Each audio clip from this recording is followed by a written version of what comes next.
Om Sai Ram. Welcome to Sai Samarpan channel. मैं हूं आपके साथ में विन्नी और आज मैं आपसे बात करने आई हूं कि साई का उद्यापन कब करें और कैसे करें।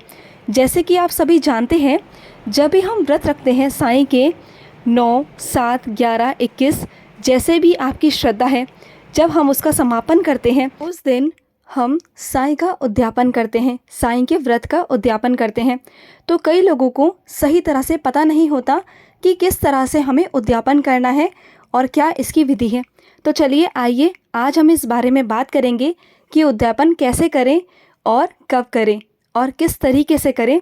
मैं आपको एक एक बात बताऊंगी कि कोई भी आपसे उद्यापन करने में कोई भी गलती ना हो, कोई भी चूक ना हो। तो चलिए शुरू करते हैं। जैसे कि आपने साई के 9 व्रत का संकल्प उठाया, यानी कि आपने 9 व्रत रखे, तो आपने क्या करना है, जिस दिन आपका 9वां व्रत होगा यानी कि 9वां गुरुवार, तो आपने क्या करना है, आपको वैसे ही व्रत रखना है जैसे कि आपने 8 गुरुवार किया। वैसे ही साईं की पूजा करनी है, साईं को स्नान कराना है, साईं को उस दिन आपने नए वस्त्र पहनाने हैं। अगर आप नए वस्त्र नहीं ला पाए या नहीं पहना पाए किसी कारणवश, तो आप साईं को जो वस्त्र आपके पास में है उसे स्वच्छ करके, उसे धोकर अच्छे से साईं को पहनाना है। उसके बाद साईं का श्रृंगार करना है, साईं को कुमकुम लगाना है, चंदन लगाना है। साईं को ना चंदन बहुत पसंद है, बहुत पसंद। और उसके बाद ना आपको क्या करना है, आपको साईं की वैसे ही पूजा करनी है जैसे कि साईं की पूजा आप 8 गुरुवार से करते आए हैं। उसी तरीके से आपको साईं की कथा पढ़नी है, साईं की कहानी पढ़नी है, साईं चालीसा पढ़नी है। जो भी आप पढ़ते हो वो आपको नियम पूर्वक पढ़ना है। और उसके बाद क्या करना है आपने, जैसे कि आप 9वां गुरुवार वाले दिन आप साईं का उद्यापन कर रहे हैं, तो उस दिन आपको अपने घर में कुछ ना कुछ बनाना है। जैसे कि आप कुछ भी बना सकते हैं, खिचड़ी बना सकते हैं, कड़ी चावल बना सकते हैं, पुलाव बना सकते हैं।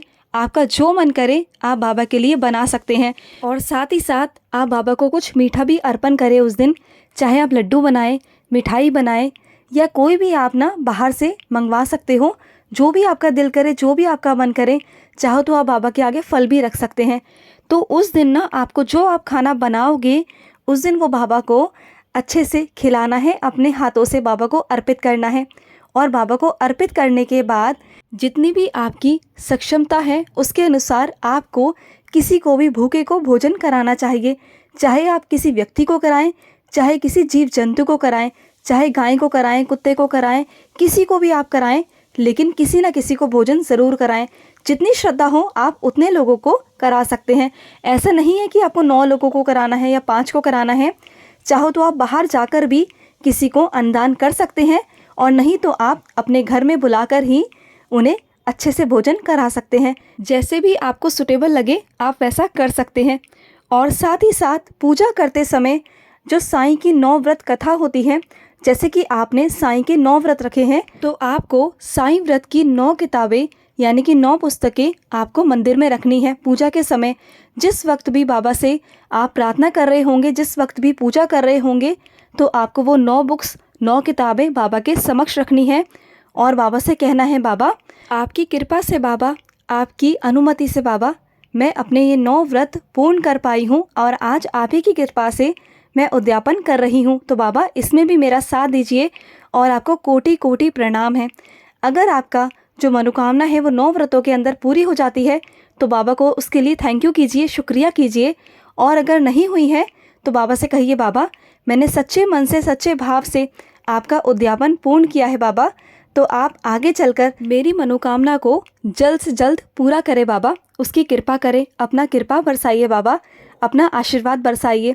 इस तरह से बाबा से कहिए और अपने हाथों से आपके बना हुआ आपके घर का भोजन जो भी आपने बाबा के लिए बनाया है बाबा को अर्पित कीजिए, बाबा को खिलाइए। और हो सके तो फिर उसके बाद मंदिर ज़रूर जाइए, उस दिन मंदिर दर्शन करने ज़रूर जाइए और बाबा के लिए प्रसाद ज़रूर लेकर जाइए, बाबा को प्रसाद का भोग लगाइए। और उसके बाद जो भी आपको रास्ते में या कहीं भी कोई दिखता है जो ज़रूरतमंद हो उसे ज़रूर खाना खिलाइए, अपने घर से बनाकर लेके जाइए। जो भी आपका सक्षमता है, खिचड़ी, कड़ी चावल जो भी आप बना सकते हो, पूरी सब्जी जो भी आप बना सकते हो वो आप बना के लेके जाइए। बाबा को मंदिर में भेंट कीजिए, बाबा को भोग लगाइए। उसके बाद आप वहाँ पर किसी को भी वहाँ खिला सकते हो। और अगर हो सके तो बाबा के लिए आप घर से हलवा बना के ले जा सकते हैं, या बाबा के लिए कोई मिठाई बना के ले जा सकते हैं मंदिर में बाबा को भोग लगाने के लिए। और अगर हो सके तो आप नारियल भी बाबा को चढ़ा सकते हैं, क्योंकि बाबा को नारियल भी बहुत प्रिय है। आप बाबा को वो भी चढ़ा सकते हैं। और जब आप जिस समय पूजा कर रहे होंगे, जब साईं व्रत कथा की जो पुस्तकें आप मंदिर में रखी होंगी, उस पर भी आप चंदन और रोली का टीका लगाइए, क्योंकि उसमें भी बाबा विराजित होते हैं। और जब आप मंदिर जाएं ना, तो आप उन पुस्तकों को अपने साथ लेकर जाएं, और जो भी आपको दिखे साईं भक्त उन्हें बांट दीजिए। अगर नहीं दिखे तो आप मंदिर में रख दीजिए, जिसे भी ज़रूरत होगी, जो भी साईं भक्त होगा वही ले लेगा। क्योंकि अगर कोई अननेसेसरी किसी को भी अगर आप दोगे, कोई नहीं पढ़ेगा, तो उसका फ़ायदा नहीं है। तो बाबा की ऐसे बेकदरी होती है जो हमें नहीं करनी। जो पढ़ना चाहता है, जो समझना चाहता है, उन्हें दीजिए, क्योंकि बाबा का प्रचार करना बाबा को बहुत पसंद है। बाबा बहुत खुश होते हैं जब उनका बच्चा उनका प्रचार करता है, उनके बच्चों को उनसे जोड़ता है। और आपका उद्यापन वाला दिन आपका त्योहार की तरह होना चाहिए, क्योंकि उस दिन आप एक त्योहार मना रहे हो, बाबा से जुड़ रहे हो, बाबा का प्यार और बाबा का आशीर्वाद, बाबा की ब्लेसिंग्स आपको मिल रही है। क्योंकि हर कोई ना अच्छे से व्रत नहीं कर पाता, और हर कोई अच्छे से उद्यापन नहीं कर पाता जब तक बाबा की कृपा ना हो, जब तक साईं का आशीर्वाद ना हो। क्योंकि कई लोग तो सोचते रह जाते हैं कि हम व्रत रखेंगे, लेकिन जब तक बाबा की स्वीकृति ना हो, अनुमति ना हो, ऐसा कोई नहीं कर सकता। तो आप बहुत सौभाग्यशाली हो, बहुत भाग्यशाली हो कि जो आप उद्यापन कर पाते हो। और उसके बाद आपने क्या करना है, जैसे ही आप मंदिर से लौटकर वापस आते हो, बाबा की पूजा कर कर आते हो, तो घर आकर बाबा के आगे आपको दीपक जलाना है, क्योंकि बाबा को दीपक बहुत प्रिय है। बाबा के आगे आरती करनी है, बाबा को भोग लगाना है। बाबा की थाली में से पूरे घर में, पूरे घर परिवार में आपको वो प्रसाद बांटना है, बाबा का आशीर्वाद समझकर। और आपका जो व्रत है वो पूर्ण हुआ है, इसका उद्यापन आप कर रहे हो। बाबा से शुक्रिया करना है, बहुत बहुत शुक्रिया करना है। और आपको क्या करना है, आपने जो संकल्प लेते समय जो पोटली आपने बांधी थी, उसमें जो सिक्का था, उस सिक्के को आपको अपने घर के तिजोरी में रखना है। जहाँ पर भी आप अपने पैसे रखते हैं, जहाँ पर भी आप अपने घर का सामान रखते हैं, कीमती सामान रखते हैं, वहाँ पर आपको उस सिक्के को रखना है, बाबा से बोलकर कि बाबा मेरे घर में बरकत कीजिए। और उस सिक्के को संभाल कर उस जगह पे रखना है आपको। और आपने क्या करना है, आपको ऐसा नहीं कि मंदिर से आने के बाद आपको ऐसा लगे कि आपको व्रत छोड़ देना चाहिए। आप व्रत नहीं छोड़ सकते हो उस दिन, क्योंकि आपने 9 व्रत का संकल्प उठाया, यानी आपका 9वां व्रत यानी कि उद्यापन वाले दिन है। जिस वक्त आप उद्यापन कर रहे हो, तो आप आधा अधूरा उसे नहीं छोड़ सकते हैं। क्योंकि कई लोग ऐसा गलती करते हैं कि उद्यापन कर कर आ गए, मंदिर जाकर प्रार्थना कर कर आ गए, उन्हें लगता है कि उद्यापन करने के बाद मेरा व्रत खुल गया। लेकिन ऐसा नहीं होता, क्योंकि आपने 9 व्रत का संकल्प उठाया, तो आपको 9 व्रत पूरे करने होंगे। यानी कि उद्यापन करने के बाद भी आपको वैसे ही कंटिन्यू रखना होगा। जैसे आप 8 व्रतों में खाना खाते आए हैं, जिस भी तरह से आप एक वक्त खाना खाते आए हैं, उस दिन भी आपको वैसे ही करना है। अपने पूरे परिवार में आपको प्रसाद बांटना है, लेकिन आपने वही चीज़ खानी है जो आप पहले व्रत में खाते थे। तो आपको उस दिन भी पूरी दिन आपको वैसे ही व्रत करना है जैसे कि आप 8 व्रत पहले करते आए हैं। आपको वो व्रत बीच में छोड़ना नहीं है और ना ही बीच में तोड़ना है, नहीं तो आपके 9 पूरे व्रत नहीं माने जाएंगे, आपके 8 ही व्रत माने जाएंगे। तो आपको 9वां दिन को पूरी तरह से, पूरे श्रद्धा से, पूरे भावना से आपको उस दिन भी पूरा व्रत करना है।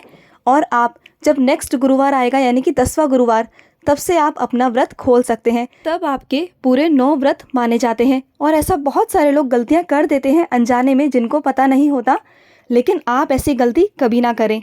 और उस दिन आप बाबा के आगे, जब आप बाबा का श्रृंगार करें, तो बाबा के आगे सुगंध वाली चीज़ें जलाइए, जैसे कि अगरबत्ती, धूप बत्ती, दिया तो आप बाबा के आगे जलाएंगे, क्योंकि बाबा को दिया प्रकाश बहुत पसंद है। और बाबा के आगे फूल अर्पित कीजिए। बाबा को वैसे लाल गुलाब बहुत पसंद है। आपके पास में जो भी फूल अवेलेबल हो वो आप बाबा के सामने रख सकते हैं। और उस दिन आपको कभी किसी की निंदा नहीं करनी, बुराई नहीं करनी। आपको सच्चे मन से पूरा दिन आपको साईं साईं साईं करना है। यानी कि अगर आप काम भी कर रहे हो ना, तब भी आपके मन में साईं होने चाहिए। और आपका जो विश्वास है बाबा पर, वो दृढ़ होना चाहिए कि जो मैंने मन्नत मांगी है, जो मेरी मन्नत है, जो मेरी इच्छा मैंने बाबा के आगे रखी है, वो ज़रूर बाबा पूर्ण करेंगे। आपको अटूट विश्वास रखना है अपने व्रत पर। और जो हुआ वो बाबा की कृपा से हुआ है। ये सोचकर बाबा को हमेशा प्रणाम करना है, बाबा को शुक्रिया करना है। और जब आप मंदिर में बाबा को स्थापित करते हैं तो उस वक्त स्नान कराने के बाद जिस जगह पे आप बाबा को स्थापित कर रहे होते हैं वहाँ पर पहले एक कपड़ा बिछाइए। वो पीले रंग का होना चाहिए। अगर पीला नहीं भी है तो कोई बात नहीं, हमारे बाबा बहुत प्यारे हैं, बहुत साधारण हैं। अगर पीले वस्त्र नहीं भी हैं, कपड़ा नहीं भी है, तो आप कोई भी बिछा सकते हो, जो भी आपके पास में है। रेड है, पिंक है, जो भी आपके पास में है वो आप बिछा सकते हो। बस बाबा तो हमारे सच्चे भाव के, सच्चे प्यार के भूखे होते हैं, तो वो श्रद्धा और भावना होनी चाहिए, उसमें कहीं भी कमी नहीं रहनी चाहिए। और आपको पूरे अच्छे से उस व्रत को करना है और बाबा हमेशा आपके साथ हैं, हमेशा। और अगर आपको कुछ भी समझ में ना आया हो, कुछ भी आपकी क्वेरी हो, तो आप मुझे कमेंट बॉक्स में पूछ सकते हो, या आपको मेरा नंबर स्क्रीन पर मिल जाएगा, आप मुझे कॉल करके भी पूछ सकते हैं। और रही व्रत की बात, तो व्रत कैसे करते हैं अगर आप जानना चाहते हैं तो मैं इसकी वीडियो भी नेक्स्ट वीडियो में बनाकर डाल दूँगी, तो आप उद्यापन कर सकते हैं। और जब भी आप अन्नदान करें ना, तो आप जितने भी व्यक्तियों को अन्नदान कर रहे हैं साथ में उन्हें दक्षिणा देना बिल्कुल ना भूलें। दक्षिणा ज़रूर देनी है, आपने अपनी सक्षमता के अनुसार देनी है। बाबा की विधि कोई भी कठिन नहीं है, बहुत साधारण है, बहुत सरल है। अगर आपसे कोई चूक भी हो जाती है, कोई गलती भी हो जाती है, तो कोई बात नहीं, मन में दुख मत मानना, दुख मत रखना, क्योंकि हमारे बाबा बहुत साधारण हैं। वो हमारी साईं माँ है। अगर हमसे कोई गलती भी हो जाती है ना, तो वो उसे कभी भी बुरा नहीं मानते, कभी भी गलत नहीं समझते, क्योंकि वो जानते हैं कि हम अनजान हैं, हम अनजान बच्चे हैं और बाबा अपने बच्चों से बहुत प्यार करते हैं। तो जिस दिन भी आप बाबा का उद्यापन करें तो एंड में बाबा से कह दीजिए, बाबा मैं अनजान बच्ची हूँ या अनजान बच्चा हूँ, मुझसे जो भी गलती हुई बाबा मुझे माफ़ करना, आपका ही बच्चा हूँ, आप ही के चरणों में रहना है। और जो भी अनजाने में मुझसे गलती हुई बाबा, मुझे बच्चा समझकर माफ़ करना। और यही बाबा से कहना है और बाबा देखना आपसे कितना खुश होते हैं और आपका उद्यापन भी बाबा स्वीकार करेंगे, आपकी पूजा को बाबा स्वीकार करेंगे। तो चलिए मिलते हैं नेक्स्ट वीडियो में, तब तक के लिए मैं लूँगी समाप्ति। ओम साई राम, जय साई राम।